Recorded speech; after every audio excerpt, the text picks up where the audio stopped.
June 4, 1942. The Battle of Midway. 41 torpedo bombers launched against the Japanese carrier fleet. Only 6 returned. 35 aircraft destroyed. 80% casualties. The Douglas TBD Devastator was obsolete before the war began. Slow, vulnerable, carrying torpedoes that failed more often than they exploded. Every pilot knew it. Every commander knew it. And yet, this catastrophic failure changed the course of the Pacific War. This is the story of how the worst aircraft performance in American naval history created the opening that won the battle. May 1942, 1 month before Midway. The United States Navy faced a strategic crisis in the Pacific. Japan had conquered an empire stretching from Burma to the Gilbert Islands. 6 months of unbroken victory following Pearl Harbor. American carrier forces had won tactical victories at Coral Sea, but the strategic situation remained desperate. Japan held the initiative, and Admiral Isoroku Yamamoto was planning the decisive battle that would destroy America's carrier fleet and force a negotiated peace. The U.S. Navy's primary torpedo bomber was the Douglas TBD Devastator, designated TBD-1. First flown in 1935, it had been revolutionary when introduced. The Navy's first all-metal monoplane torpedo bomber, first with hydraulically folding wings, first with an enclosed cockpit. In 1937, it represented the future of naval aviation. By 1942, it was a death trap. Maximum speed, 115 miles per hour at sea level. The Devastator needed to slow to 110 miles per hour, drop to just 50 feet above the water, and fly straight and level for the final attack run. During that run, the aircraft was completely vulnerable. No evasive maneuvers, no altitude to trade for speed. Just a slow, steady approach directly toward enemy ships defended by combat air patrol fighters and concentrated anti-aircraft fire. The Japanese A6M0 fighter could reach 330 miles per hour. The speed differential meant a Devastator pilot facing a Zero had virtually no chance of survival without fighter escort. But speed wasn't the only problem. The Mark 13 torpedo carried by the Devastator had a failure rate exceeding 60% in combat conditions. Torpedoes ran too deep, passed under targets without exploding. Magnetic detonators failed. Contact detonators failed. Torpedoes porpoised at the surface, broached, or ran in circles. The Bureau of Ordnance had delivered a weapon system that killed more American aircrew through mechanical failure than it killed enemy ships through successful attacks. The Pacific Fleet knew all of this. After Coral Sea, in May 1942, Torpedo Squadron 5 from USS Yorktown reported that of 11 torpedoes dropped, only 2 appeared to function properly, 0. The other 9 either failed to run, ran erratically, or failed to detonate on contact. But there was no alternative. The Douglas TBD-1 Devastator was the only torpedo bomber available. The Grumman TBF Avenger, its replacement, wouldn't reach fleet squadrons in significant numbers until after Midway. American torpedo squadrons would fight with obsolete aircraft carrying unreliable weapons against the most experienced carrier strike force in the world. Late May 1942, Naval Intelligence, led by Commander Joseph Rochefort at Station HYPO in Pearl Harbor, broke enough of the Japanese Naval Code to determine Yamamoto's objective, Midway Atoll, 1,300 miles northwest of Hawaii. The Japanese plan called for a diversionary attack on the Aleutian Islands, then a massive assault on Midway using 4 fleet carriers, Akagi Kaga, Soryu, and Hiryu, supported by battleships, cruisers, and destroyers. Once American carriers responded to defend Midway, Japanese forces would destroy them in decisive battle. Admiral Chester Nimitz, Commander-in-Chief Pacific Fleet, had 3 carriers, USS Enterprise, USS Hornet, and USS Yorktown, rushed out of Pearl Harbor after emergency repairs following Coral Sea, against Yamamoto's combined fleet of over 200 ships, including 11 battleships. The Americans could muster fewer than 30 major combatants. The carrier air groups would be everything. Each American carrier embarked a torpedo squadron. Torpedo Squadron 3 on Yorktown, commanded by Lieutenant Commander Lance Massey. Torpedo Squadron 6 on Enterprise, commanded by Lieutenant Commander Eugene Lindsay. Torpedo Squadron 8 on Hornet, commanded by Lieutenant Commander John Waldron. 127 pilots and aircrew. Flying 41 obsolete torpedo bombers, about to face the finest carrier-based fighter pilots Japan could produce. 0530 hours. June 4, 1942. Japanese carriers launched the first strike wave against Midway, 108 aircraft, bombers and fighters, to neutralize the atoll's defenses before the invasion force arrived. The strike departed, heading southeast, leaving the Japanese carriers with reduced combat air patrol and aircraft on deck, being rearmed and refueled for a second strike. At 0600 hours, a Navy PBY Catalina patrol aircraft spotted the Japanese carrier force 200 miles northwest of Midway. The report reached Admiral Raymond Spruance, commanding Task Force 16 built around Enterprise and Hornet, and Rear Admiral Frank Fletcher, commanding Task Force 17, centered on Yorktown. Spruance made the critical decision: launch immediately at extreme range. Do not wait for the Japanese strike to return. Hit them while their carriers were vulnerable, decks crowded with aircraft, fuel lines open, ordnance being moved. It was a calculated gamble. Launching at maximum range meant American aircraft would be at the limit of their fuel. There would be no reserve for combat maneuvering, no margin for error. Pilots who survived the attack might not have enough fuel to return, but catching the Japanese carriers during rearmament operations could be decisive. At 0702 hours, Enterprise began launching. 33 SBD Dauntless dive bombers, 14 TBD-1 Devastator torpedo bombers from Torpedo Squadron 610 F4F Wildcat fighters for escort. The launch took 63 minutes. By the time the last aircraft cleared the deck, the formation was scattered across 40 miles of ocean, fuel burning, trying to maintain cohesion while flying toward an enemy whose exact position was constantly changing. Hornet launched simultaneously. 35 dive bombers, 15 TBD Devastators from Torpedo Squadron 8, 10 fighters. Yorktown, operating independently under Fletcher's command, waited to confirm the Japanese position before launching at 0-8-30 hours.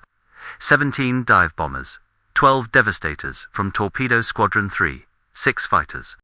The American strike groups flew separately, never achieving coordinated attack. The fighter escorts, flying fuel-thirsty F4F Wildcats, couldn't maintain formation with the slower torpedo bombers at low altitude. Most fighters became separated, either climbing to altitude with the dive bombers or returning to their carriers as fuel ran low. The torpedo squadrons would attack alone. 090 hours. Lieutenant Commander John Waldron, leading Torpedo Squadron 8 from Hornet, sighted the Japanese carrier force. For carriers in formation, surrounded by screening ships, combat air patrol Zeros circling above. Waldron had led his squadron on a direct intercept course, defying the strike coordinator's planned route. His navigation was perfect. He had found the enemy. He had also found his death.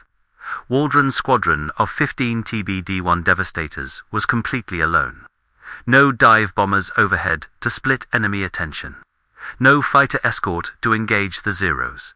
Just 15 obsolete torpedo bombers, descending from 1,000 feet to attack altitude, slowing to 110 miles per hour for the torpedo run. The Japanese spotted them immediately. Zeros from the combat air patrol dove to intercept. Anti-aircraft fire from the screening ships opened up, throwing up walls of flak. The Devastators spread into attack formation, each aircraft selecting a target, beginning their slow, straight approaches. The Zeros tore through the formation. 6.7mm machine guns and 20mm cannon ripped into the unarmored Devastators. Aircraft fell in flames. Others staggered, trailing smoke, pilots fighting to maintain control long enough to reach launch range. The squadron pressed the attack. Every pilot stayed on course. Every aircraft continued toward the carriers. Torpedo drop range, 1,000 yards, 800 yards, 500 yards. The Devastators released their Mark 13 torpedoes and broke off, those still flying attempting to escape at maximum speed, jinking desperately to avoid the Zeros still attacking. It made no difference. Zeros followed the Devastators down to wave-top level, firing continuously. One by one, the aircraft were shot down. Ensign George Gay, flying the last Devastator in formation, watched his squadron disintegrate. He dropped his torpedo, pulled up, and a Zero's cannon shells shattered his aircraft. The Devastator crashed into the ocean. Gay survived, the only man from Torpedo Squadron 8 to witness the rest of the battle. 15 aircraft launched, 15 aircraft destroyed, 29 men killed, 1 survivor. 0 torpedo hits on Japanese carriers. Total mission time, approximately 12 minutes from first sighting to complete annihilation. 09, 40 hours. 20 minutes after Torpedo Squadron 8's destruction, Lieutenant Commander Eugene Lindsay led Torpedo Squadron 6 from Enterprise into attack. 14 TBD Devastators, approaching from a different bearing, equally alone. Facing the same defenses, now fully alerted. The Japanese Combat Air Patrol was waiting. Zeros attacked immediately. The anti-aircraft fire was even heavier. Gunners tracking the low-altitude torpedo bombers with practiced precision. Lindsay's squadron split into 2 divisions, attempting to attack from multiple angles simultaneously to divide the defenses. It didn't work.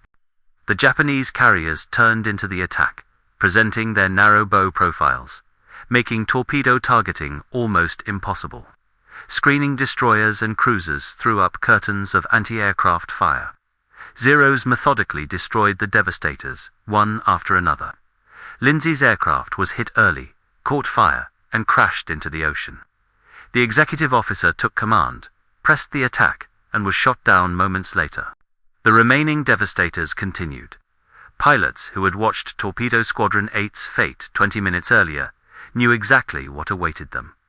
They attacked anyway. Aircraft burning, controls shot away, hydraulics failing.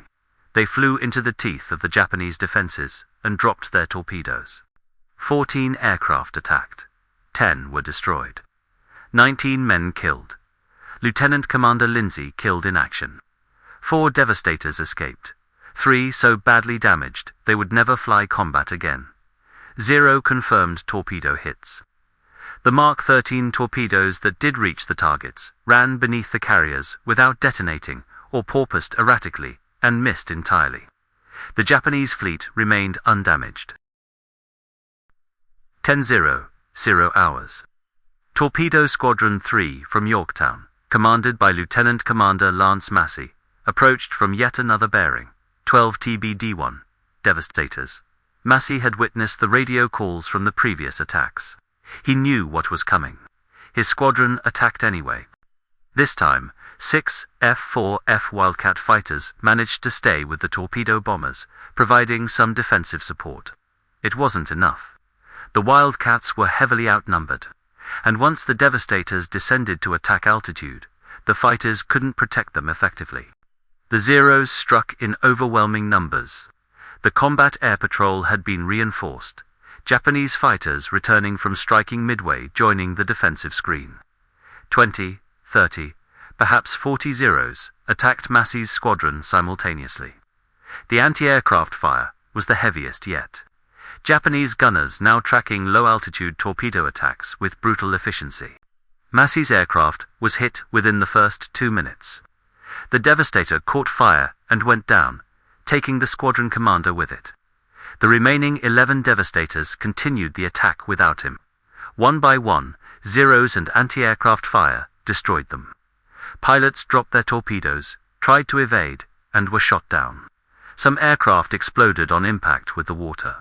Others cartwheeled, broke apart, scattered debris across the ocean surface. 12 aircraft, 7 destroyed, 10 men killed, 5 Devastators escaped, 4 heavily damaged. 0 torpedo hits confirmed. In less than 40 minutes, 3 American torpedo squadrons had been effectively annihilated. 41 TBD-1 Devastators launched. 35 destroyed or damaged beyond repair. 58 men killed or wounded. Zero damage to the Japanese fleet. It was the most catastrophic attack failure in U.S. naval aviation history. But something else had happened. The torpedo attacks had pulled the Japanese combat air patrol down to sea level. Every Zero in the defensive screen was at wave-top altitude, chasing the last fleeing Devastators, circling the fleet, waiting for more torpedo attacks. Japanese carrier doctrine emphasized anti-torpedo defense above all else. Torpedoes could sink a carrier with a single hit. Dive bombers, even with 1,000-pound bombs, were considered less immediately dangerous. Japanese carriers had armored flight decks and could absorb bomb hits. So the Zeros stayed low. The anti-aircraft gunners stayed focused on the sea-level threat. The carriers continued turning, presenting narrow profiles, still reacting to torpedo attacks that were already over. And at that moment, 37 SBD Dauntless dive bombers from Enterprise and Yorktown arrived at 14,000 feet. Directly above the Japanese fleet, completely undetected and unopposed. 10:22 hours. Lieutenant Commander Wade McCluskey, commanding Enterprise's air group, had been searching for the Japanese carriers for over an hour. His fuel was critically low. Many aircraft in his formation would not make it back to the carrier. But McCluskey spotted a Japanese destroyer heading northeast at high speed and made the critical decision to follow it. The destroyer was rushing to rejoin the carrier fleet. McCluskey followed, and at 10:20 hours he found them. 4 Japanese carriers in a box formation: Akagi, Kaga, Soryu, and Hiryu. Deck parks crowded with aircraft being rearmed and refueled, fuel hoses running across the decks. Ordnance carts spotted next to bombers. Zeros at sea level, anti-aircraft gunners scanning the wavetops for more torpedo attacks. The carriers were completely vulnerable. McCluskey's 37 Dauntless dive bombers pushed over into their attack dives at the same moment that Lieutenant Commander Maxwell Leslie's 17 Dauntlesses from Yorktown arrived from a different bearing.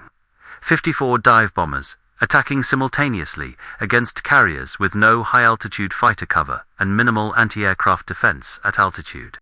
The dive bombers came down in 70-degree dives, accelerating past 250 miles per hour. Japanese lookouts spotted them too late. Anti-aircraft fire tried to track the diving bombers, but couldn't adjust fast enough. Zeros tried to climb from sea level, but couldn't reach attack altitude in time.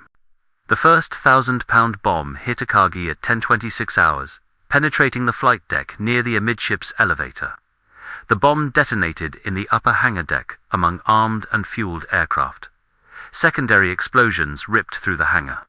Fuel fires spread immediately. A second bomb hit moments later, starting additional fires. Akagi Admiral Nagumo's flagship was transformed from operational carrier to burning wreck in less than 60 seconds. Kaga took 4 bomb hits in rapid succession. The first penetrated the flight deck forward, detonating among aircraft being prepared for launch. The second hit amidships, starting massive fires.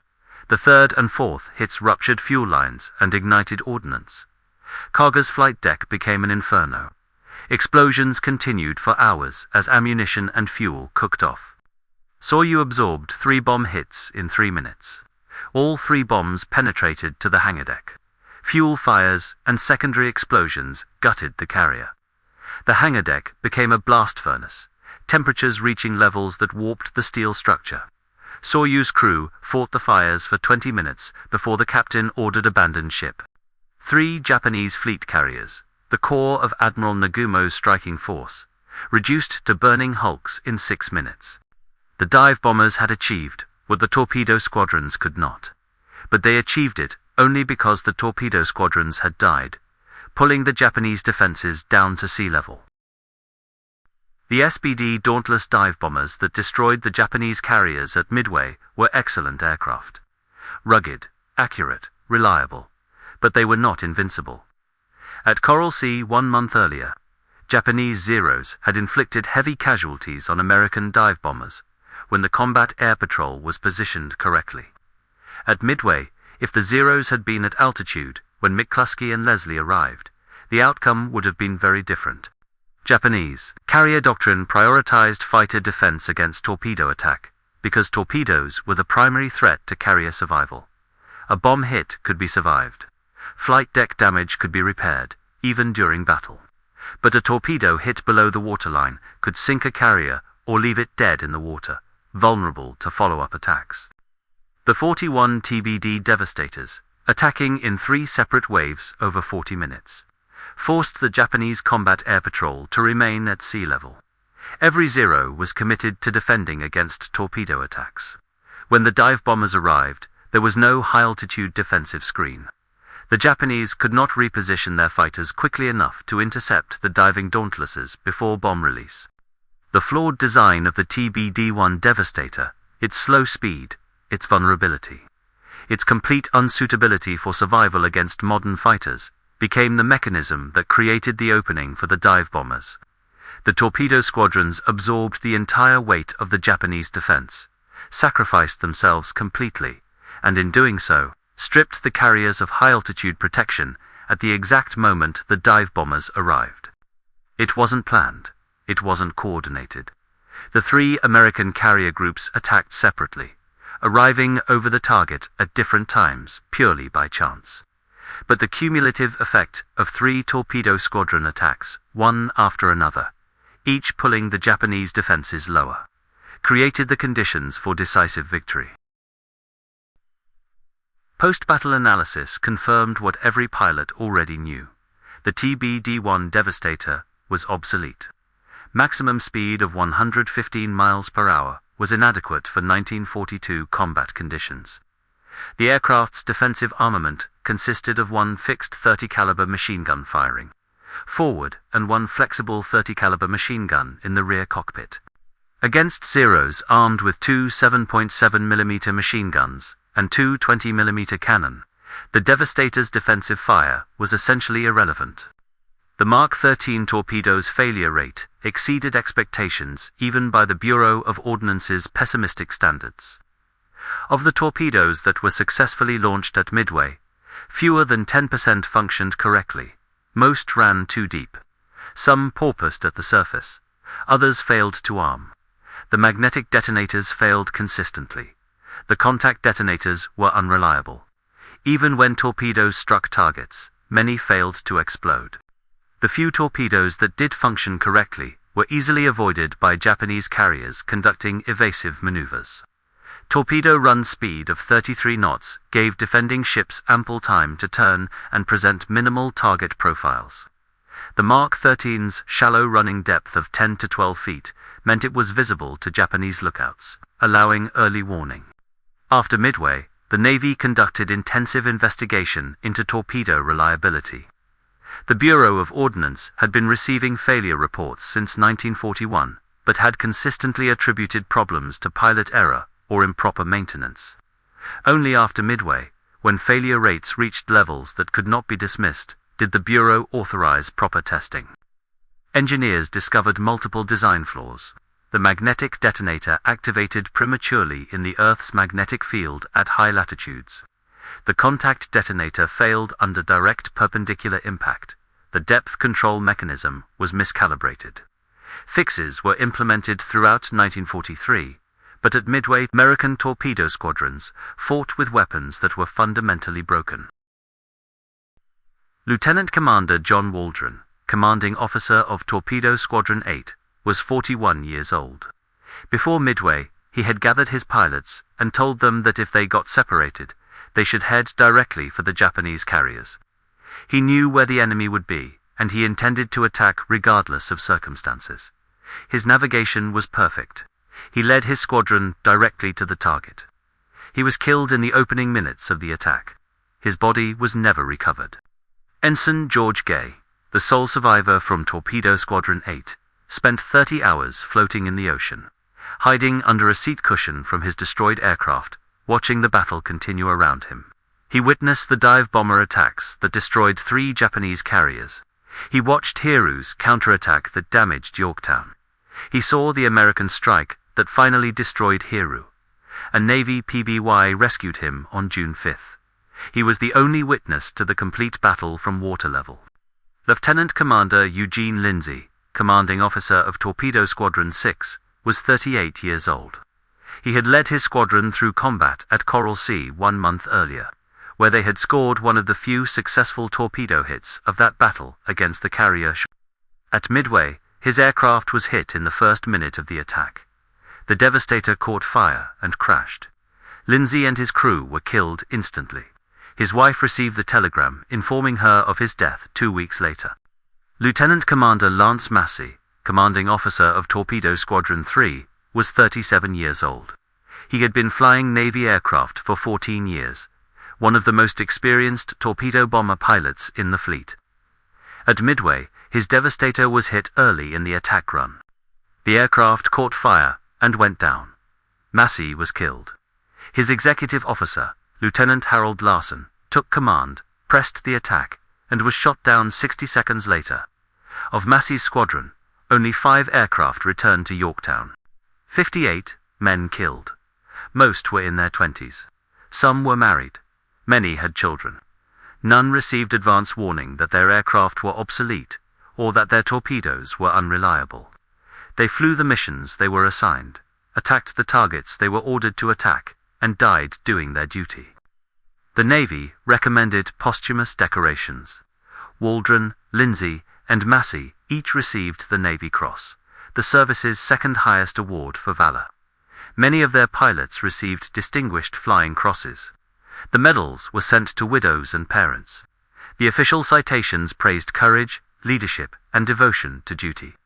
None mentioned that the men had been sent into battle with equipment that could not protect them and weapons that could not damage the enemy. The Battle of Midway continued after the morning carrier strikes.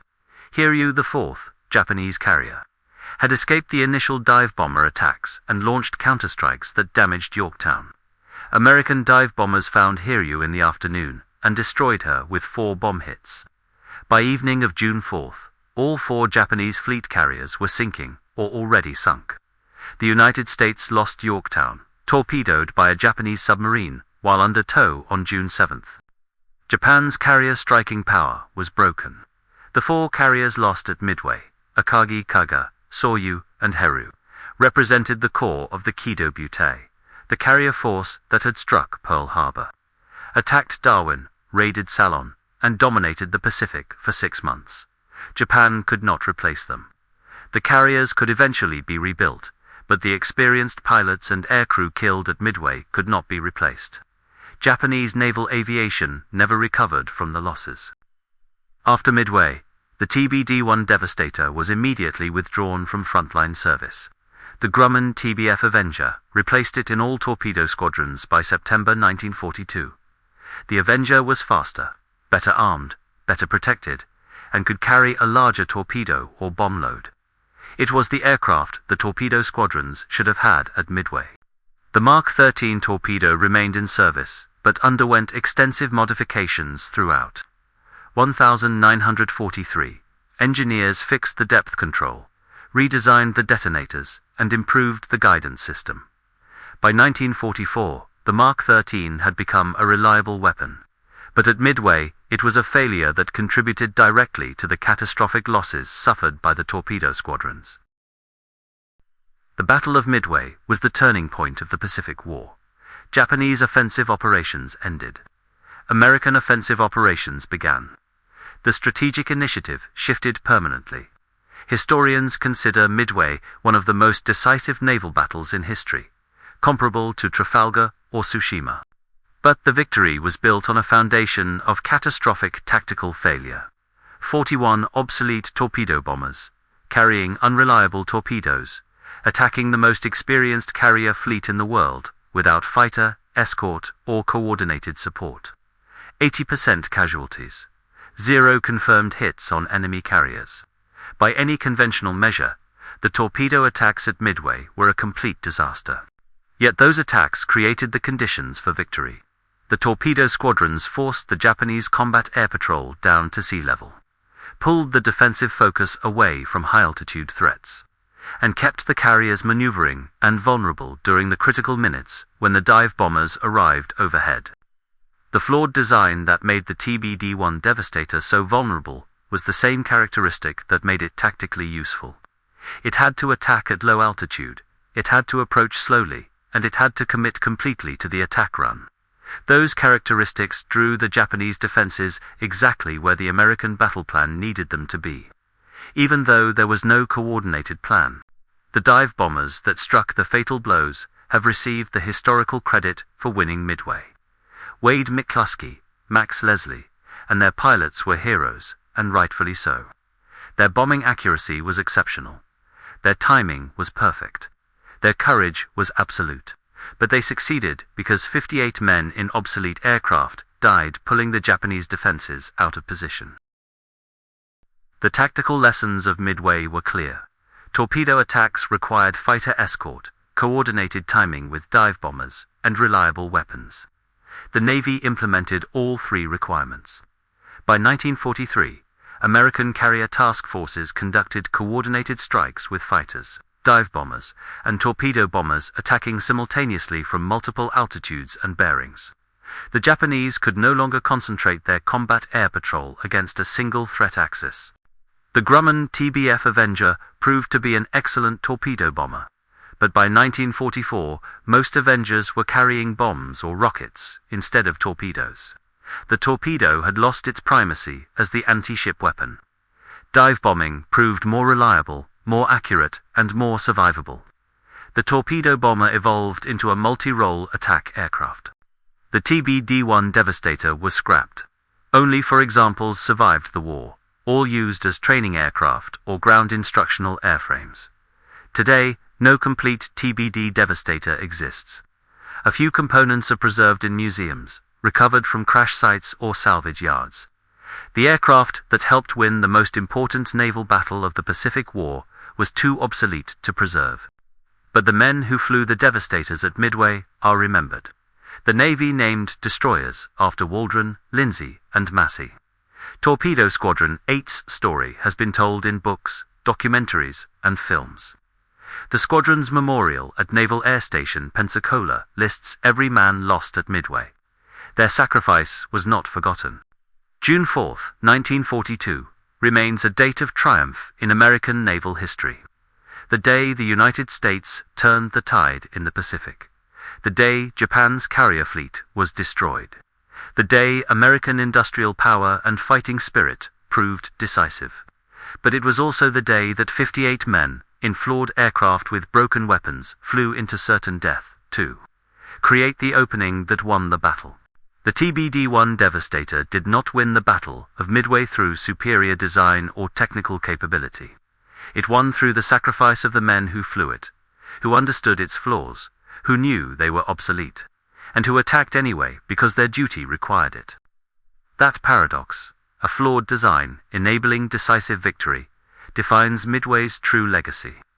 Not perfect weapons or flawless plans, but imperfect men in inadequate aircraft doing what had to be done, regardless of cost. That was how America won the Battle of Midway. That was how the war in the Pacific turned.